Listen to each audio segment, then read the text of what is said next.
మీ business ఏదైనా మీ ఊర్లో promotion చేయాలంటే అది సుమన్ టీవీతోనే సాధ్యం. ఇప్పుడే సంప్రదించండి.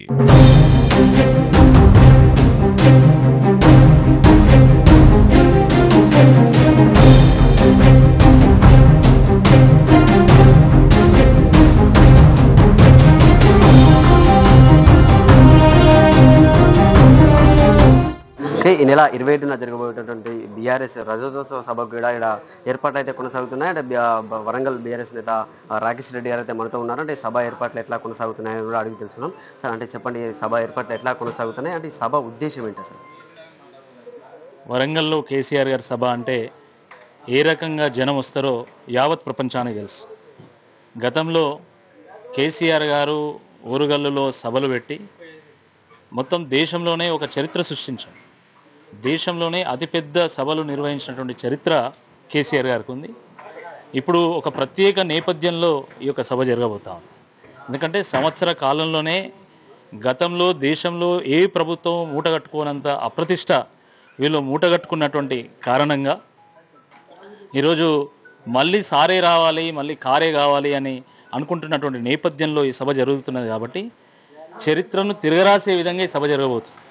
అందుకనే పెద్ద ఎత్తున సుమారు ఒక 1500 ఎకరాల్లో ఈ యొక్క సభ ఊరుగల్లు గడ్డ మీద జరగబోతూ ఉంది. కనీ విని ఎరగని రీతిలో ఈ సభ జరుగుతుంది. కాబట్టి ప్రజలందరూ ఒక సమ్మక్క సారక్క జాతరలో పాల్గొన్నట్టు, ఒక దసరా పండుగ చేసుకున్నట్టు ఈ యొక్క సభను నిర్వహించుకోవాలని చెప్పి ప్రజల నుంచి ఆ ఉత్సాహం వస్తున్నది. దాని తగ్గట్టుగానే ఏర్పాట్లన్నీ కూడా ఇప్పటికే ప్రారంభించినాం. ఇంకో రాబోయేటువంటి 4-5 రోజుల్లో ఏర్పాట్లు కాస్త పూర్తవుతాయి. సభ దగ్గరికి అప్పటి వరకు చేరుకుంటామో లేదో ఇప్పుడు ఒకసారి చూసిపోవాలి ప్రాంగణానికి అని చెప్పి చుట్టుపక్కల గ్రామాల్లో ఉన్నటువంటి ప్రజలు, హుజరాబాద్ కానీ, హుస్నాబాద్ కానీ, లేకపోతే మా వరంగల్ కానీ చాలామంది స్వచ్ఛందంగా వాళ్ళు వచ్చి చూసిపోతున్నారు. కాబట్టి తప్పకుండా ఇది ఒక జాతరలానే జరుగుతుంది. అంటే చాలా రోజుల తర్వాత కేసీఆర్ గారు బయటికి రాబోతున్నారు, ఒక సభలో పాల్గొనబోతున్నారు. అంటే ఎట్లా ఉండబోతుంది, అంటే ఆయన మాట్లాడేది ఎట్లా ఉండబోతుంది, అంటే జనాల్లో కానీ రైతుల్లో కానీ ఆసక్తి ఉంది, ఏం చెప్తారు దాని గురించి? కేసీఆర్ గారు ఒక రైతు బాంధవుడిగా గుర్తింపు పొందాను. గతంలో దేశంలో అనేక మంది ప్రధానమంత్రులైనలు, ముఖ్యమంత్రులైనలు, చాలామంది నినాదాలు ఇచ్చినటువంటి వాళ్ళు మాత్రమే కానీ నిజంగా విధానాలు రూపొందించి వాటిని రైతుల కోసం అమలు చేసి కుంటుపడుతున్నటువంటి వ్యవసాయాన్ని గట్టెక్కించి సంక్షోభం నుంచి బయటకు లాగినటువంటి ఘనత కేవలం కేసీఆర్ గారికి మాత్రమే చెందింది.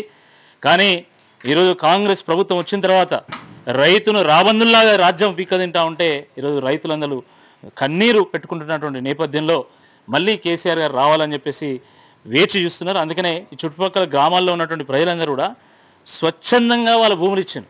ఎవ్వరు కూడా ఒక రూపాయి అడగలేదు.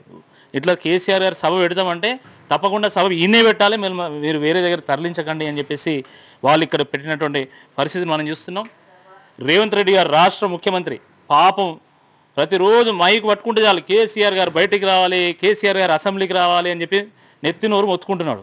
ఇప్పుడు బయటకు వచ్చుడు కాదు, ఏకంగా బయటకు వచ్చి బహిరంగ సభ పెడతాడు. ఇప్పుడు దమ్ముంటే దీన్ని ఎట్లా అడ్డుకుంటారో చూడాలి. రేవంత్ రెడ్డి అడ్డం పడుకున్నా, కాంగ్రెస్ పార్టీ నాయకులు పాపం ఇక్కడ మొత్తం అడ్డం పడుకున్నా కూడా ఈ సభ ఆగది. 100% గ్రాండ్ సక్సెస్ కాబోతుంది. తెలంగాణ రాష్ట్రంలో ఈరోజు రంది పడుతున్నటువంటి రైతన్నలను ఒక ఒక పోరాటం దిశగా మళ్లించడానికి, ఆగమవుతున్నటువంటి ఆటో వాళ్ళకి ఒక అభయహస్తం అందించడానికి, ఛిద్రమవుతున్నటువంటి చేనేతలకు ఒక చిరు ఆశను రగిలించడానికి, అదేవిధంగా మరి విశ్వాసం కోల్పోతున్నటువంటి వ్యాపారస్తులకు ఒక విశ్వాసాన్ని నింపడానికి, ఆగమైనటువంటి యావత్ తెలంగాణ సమాజానికి ఒక భరోసా నింపడానికి ఒక సభ నిర్వహించబోతున్నాం. దానికోసమే ఈ సభ నిర్వహిస్తున్నాం. 100% ప్రజలే సక్సెస్ చేస్తారు. ఎందుకంటే తెలంగాణకు బీఆర్ఎస్ పార్టీకి ఉన్నది పేగుబంధం. తెలంగాణ రాష్ట్రాన్ని సృష్టించడమే కాదు, ఆ తెలంగాణ రాష్ట్రాన్ని ప్రగతి పదంలో నడిపించినటువంటి చరిత్ర మరి బీఆర్ఎస్ పార్టీకి ఉంది. కాబట్టి ప్రజలే దీన్ని ఓన్ చేసుకుని ప్రజలు ఒక దసరా పండుగలాగా, ఒక కన్నుల పండుగగా దీన్ని నిర్వహించుకుంటారు. అంటే రూట్ మ్యాప్ ఎట్లా ఉండబోతుంది, అంటే 3 జిల్లాల దాదాపు సరిహద్దుల్లో ఇది పెడుతున్నారు, హుస్నాబాద్ నియోజకవర్గంలో ఎట్లా ఉండబోతుంది రూట్ మ్యాప్? యావత్ తెలంగాణ నలుమూలల నుండి కేసీఆర్ గారు సభ చూడాలి, వారిని చూడాలి, వారి మాటలు వినాలి అని ఉత్సాహంతోనే మరి పెద్ద ఎత్తున సభికులు రాబోతున్నారు. కొన్ని లక్షల మంది, ఇంతమంది అంతమంది అని చెప్పడానికి వీల్లేదు. కానీ ఎంతమంది వచ్చినా వాళ్ళకి కావాల్సినటువంటి ఏర్పాట్లు చేసినాం. దారులు కూడా మీరు అన్నట్టుగా 3 జిల్లాల ట్రయాంగిల్ జంక్షన్లో ఉంది ఇది.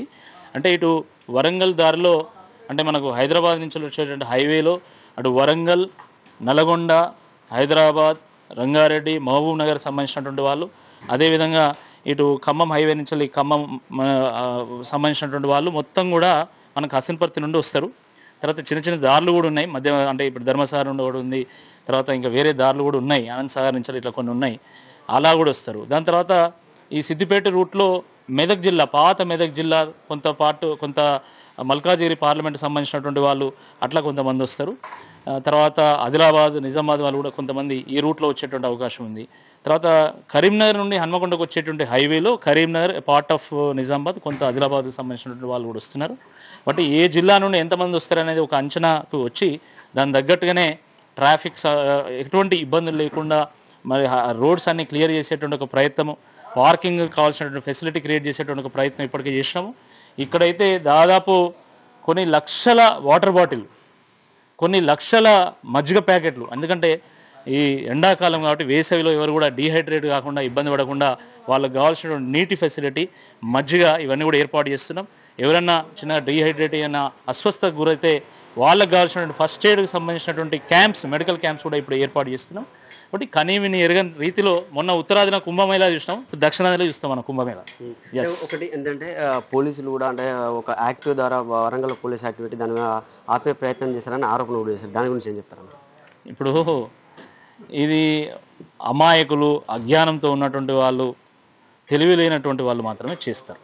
ఎందుకంటే తెలంగాణ గడ్డ మీద పుట్టినటువంటి ప్రతి బిడ్డ డిఎన్ఏలో తెగింపు ఉంటుంది, త్యాగం ఉంటుంది, తిరుగుబాటు ఉంటుంది. ఆ తిరుగుబాటుకు పురుడు పోసినటువంటి గడ్డ ఊరుగల్లు గడ్డ. ఈ గడ్డ మీద సభ జరుగుతుంటే ఎవడు అడ్డుకోలేడు. వాని ఆంక్షలు, కేసులు, పోలీస్ తూటాలు, ఈ జైలు ఇవేవి కొత్త కాదు, ఎవరికి కొత్త కాదు. అన్నీ ఎదుర్కోవడానికి సిద్ధంగా ఉన్నాం. వాళ్ళు ఎన్ని కేసులు పెట్టుకోవాలంటే అన్ని కేసులు పెట్టుకోవచ్చు. కేసులు పెట్టుకోవాలి, జైలు పెట్టాలంటే కొత్తగా జైలు నిర్మాణం చేయాలి. జైలుకు మళ్ళీ కొత్త బడ్జెట్ కూడా పెట్టుకోవాలి.